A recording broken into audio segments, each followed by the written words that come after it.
आज की दुनिया में ना आपको कंटिन्यूसली फाइनेंशियली ट्रैप रखने के लिए कुछ सिस्टम्स डिजाइन करे गए हैं और ये सिस्टम्स इतने स्मार्टली बनाए गए ना कि आप इनके अंदर फंसोगे ही फंसोगे। लेकिन आज इस वीडियो के अंदर हम ब्रेक डाउन करने वाले हैं कि आखिर ये सिस्टम्स क्या क्या हैं, किस तरीके से आपको इन सिस्टम से खुद को बचाकर रखना है और इन सिस्टम्स के अंदर कौन सी ऐसी साइकोलॉजिकल टेक्निक्स का इस्तेमाल किया जाता है जिसकी वजह से आप अपना बहुत सारा पैसे का नुकसान कर देते हो। तो देखो, जो सबसे पहला मनी ट्रैप है ना, उसको कहते हैं द कंजम्पशन ट्रैप, जिसको हम लोग ना सोशल एंजाइटी भी बोलते हैं। इंस्टाग्राम, फेसबुक और व्हाट्सएप के ऊपर ना लोग आपको कॉन्स्टेंटली अपने स्टेटस अपलोड करते हुए दिख जाएंगे, जिसके अंदर उन्होंने जो भी लेटेस्ट परचेज करी है, जो भी वेकेशंस वो लोग करते हैं, जो भी लाइफस्टाइल उनका है, ये सारी चीजें लोग आपको फ्लॉन्ट करते हुए दिखेंगे। अब रिसर्चेस ये बताती हैं कि सोशल मीडिया यूज करने के बाद ना 67% लोग फाइनेंशियली डिससैटिस्फाइड फील करते हैं। भारत में जो कंज्यूमर स्पेंडिंग है वो पिछले 5 सालों में 18% से बढ़ गई है। लेकिन इंटरेस्टिंग बात यह है कि जो लोगों की रियल इनकम है ना, जो उनकी इनकम की ग्रोथ है, वो सिर्फ 6 से 7% की हुई है। मतलब कि लोग अपनी औकात से भी ज्यादा पैसा खर्च कर रहे हैं। जितनी उनकी इनकम नहीं बढ़ी है उससे ज्यादा उन्होंने अपने खर्चे बढ़ा लिए हैं। क्यों? क्योंकि सबको ये लगता है कि देखो, शो ऑफ करना बहुत जरूरी है। आपको पता है, इंडिया में ना एक एवरेज स्मार्टफोन यूजर ना हर 18 से 24 महीने के अंदर अपने फोन को रिप्लेस करता है, नया फोन खरीद के लाता है। जबकि जो टेक्नोलॉजी एक्सपर्ट्स हैं, जो कि इन फोन्स को डिजाइन करते हैं, बनाते हैं, वो खुद ये कहते हैं कि देखो 4 से 5 साल तक ना आपको अपने फोन को चेंज करने की कोई जरूरत ही नहीं है। एटलीस्ट 3 साल तक आप आराम से अपने फोन को चला सकते हो। अब ये जो पूरा डिफरेंस है ना, इस डिफरेंस की वजह से जो कंपनीज है वो तो प्रॉफिट कमा लेती है, लेकिन आपकी जेब से पैसा चला जाता है। लेकिन यहां पर ना एक बहुत ही इंटरेस्टिंग चीज है, और वो ये कि जो एक कंजम्पशन का ट्रैप है ना, ये सिर्फ बड़े बड़े परचेजेस तक सीमित नहीं है। क्योंकि बहुत सारे लोग यहां पर बोल सकते हैं कि हम तो बहुत ज्यादा खर्चा ही नहीं करते, बहुत बड़े परचेजेस नहीं करते हैं। लेकिन मैं आपको एक इंटरेस्टिंग चीज बताता हूं। जो डेटा है ना, वो ये बताता है कि average Indian urban house hold जो है ना, वो 4000 से 5000 तक हर महीने सिर्फ टाइम पास स्पेंडिंग के अंदर अपने पैसे वेस्ट करता है। जैसे कि फूड डिलीवरी हो गया, रैंडम ऑनलाइन शॉपिंग हो गया, और जितने भी अननेसेसरी के सब्सक्रिप्शंस आप लोग लेते हो, ये सारी चीजें। 2018 के एक सर्वे के अकॉर्डिंग ना, इंडियंस अपनी इनकम का एवरेज 22% एंटरटेनमेंट और डिस्क्रिशनरी स्पेंडिंग के अंदर खर्च कर देते हैं, जो कि डेवलप्ड कंट्रीज जो है ना, उनसे के कंपैरिजन में 16% ज्यादा है। मतलब डेवलप्ड कंट्रीज भी उतना पैसा खर्च नहीं कर रहे हैं। अब याद रखना, जो शॉपिंग होता है ना, वो एक इमोशन है। जब आप अपने दिमाग को बोलते हो, दूसरे लोगों को बोलते हो ना कि रिटेल थेरेपी है, मैं शॉपिंग करता हूं ना तो मुझे बड़ा अच्छा लगता है, तो एक्चुअली में ना आप एक साइकोलॉजिकल ट्रैप के अंदर फंस रहे हो। और कंपनीज ना ये बहुत अच्छे से जानती हैं कि आपको स्ट्रेस हो रहा है, आप बोर हो रखे हो, और ये जो कंपैरिजन का कांस्टेंट लूप है ना, जिसके अंदर हम सारे लोग फंस रखे हैं, इन सारी चीजों की वजह से आप रेगुलरली चीजें खरीदते रहोगे। और कंपनीज को ये बात मालूम है, इसलिए उन्होंने आपको टारगेट करने के लिए ना बहुत कॉम्प्लेक्स साइकोलॉजिकल एल्गोरिथम्स डिजाइन करे हैं, जो आपको इस लूप में हमेशा फंसा कर रखते हैं। क्योंकि बात ये होती है कि सोशल मीडिया पे जितना ज्यादा टाइम हम स्पेंड करते हैं ना, उतना ही ज्यादा पैसा खर्च करने का हमारा मन करता है। क्योंकि सोशल मीडिया के ऊपर आपको हर आदमी कितना पैसा वो खर्च कर रहा है, क्या क्या चीजें वो अफोर्ड कर पा रहा है, ये सारी चीजें आपको दिखाता है।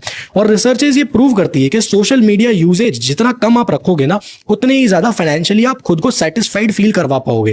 क्योंकि जितना ज्यादा आप लोगों को चीजें करते हुए देखोगे और आप वो चीज नहीं कर रहे हो, आपको लगेगा उनकी जिंदगी बहुत ज्यादा अमेजिंग है, आपकी नहीं है। तो आप अपनी जिंदगी को अमेजिंग कैसे बना सकते हो? जिस तरीके से वो पैसा खर्च कर रहे हैं, आप भी उसी तरीके से पैसा खर्च करोगे। और ये एक ऐसा ट्रैप है जिसके अंदर आप कब फंस जाओगे आपको पता भी नहीं लगेगा। अब इसी में थोड़ा सा आगे बढ़ते हैं और समझते हैं दूसरे मनी ट्रैप को, जिसको कहते हैं ignoring the risk mitigation trap. देखो, आपने ना अक्सर लोगों को बोलते हुए सुना होगा कि कल किसने देखा है भाई, एक ही जिंदगी है, मस्त होके रहो, दबा के जियो। ये जो एटीट्यूड है ना, ये फाइनेंशियली बहुत ही डिस्ट्रक्टिव हो सकता है। क्यों? क्योंकि रिस्क मिटिगेशन ये जो वर्ड है ना, इसका मतलब होता है रिस्क से बचने की प्लानिंग करना। आपकी जिंदगी में कोई भी रिस्क जो है, उससे किस तरीके से आप बचोगे, उस चीज को प्लान करना, इसको कहते हैं।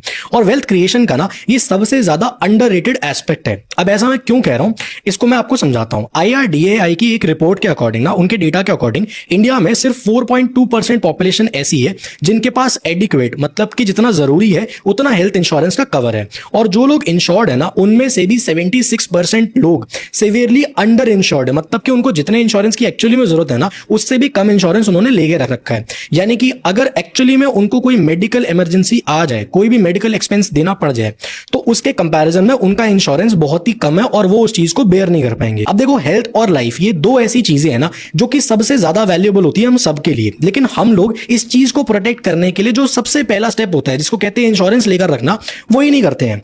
अब इसका एक बहुत बड़ा रीजन भी है। ऐसा नहीं है कि लोग अपनी मर्जी से ये सब कुछ कर रहे हैं, इसका कारण है। और वो कारण ये कि हमारे देश के अंदर ना जो इंश्योरेंस की नॉलेज है वो बहुत ही कम लोगों को है।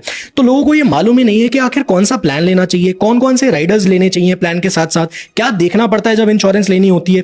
इन सब के ऊपर ना तो लोगों को आइडिया है और ना ही कोई गाइड करने वाला इंसान है। ये सेम प्रॉब्लम ना मैंने अपने साथ भी फेस करी थी जब मैं अपने और अपनी फैमिली के लिए इंश्योरेंस लेने के लिए जा रहा था।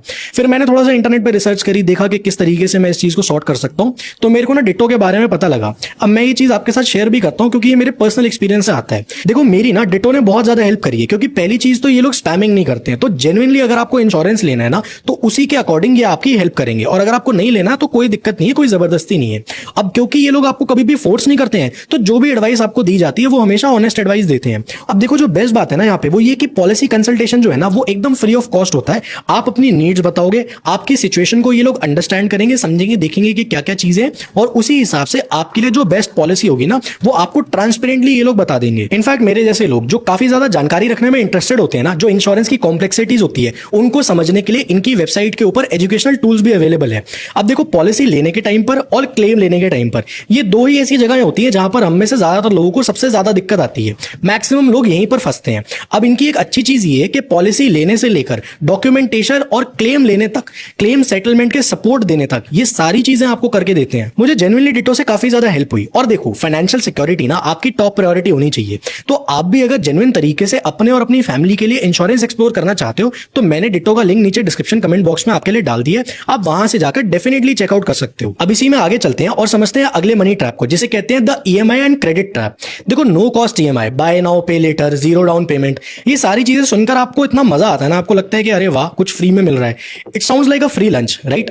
लेकिन इंडिया में ना जो क्रेडिट कार्ड का डेट है वो 2024 तक ना 1.9 लाख करोड़ रुपए पहुंच चुका था, जो कि 2019 से ऑलमोस्ट डबल है। आपको पता है अगर आप 50,000 रुपए का एक स्मार्टफोन खरीदते हो ना और उसको 12 महीने की नो कॉस्ट ईएमआई पर भी लेकर आते हो तो कंपनी एक्चुअली में आपसे 54,000 से 58,000 रुपीज चार्ज करती है। और ये तब है जब आप जीरो इंटरेस्ट पर लेकर आए हो, नो कॉस्ट ईएमआई पर लेकर आए हो। अब आप बोलोगे कि ये कैसे पॉसिबल है? तो देखो पॉसिबल इसलिए क्योंकि कंपनी आपसे प्रोसेसिंग फी लेती है, जीएसटी लेती है, हिडन चार्जेस लेती है, और ये सारे जितने भी एक्स्ट्रा पैसे कंपनी आपसे चार्ज करती है ना, इसके थ्रू कंपनी आपसे खूब पैसा कमाती है, जो आपको सामने से देखने पर नजर नहीं आता है। और यहाँ पे इंटरेस्टिंग बात ये कि क्रेडिट कार्ड कंपनीज को एक्चुअली में ये पता है कि इंडियंस ना ऑन एन एवरेज 37 डेज का लेट पेमेंट करते हैं, जो कि इन सारी कंपनीज के लिए बहुत बड़ा जैकपॉट होता है। क्यों? क्योंकि लेट पेमेंट चार्जेस में ना ये लोग 18% से लेकर 42% तक का एनुअल इंटरेस्ट रेट चार्ज करते हैं, आपसे वसूल करते हैं ये पैसा।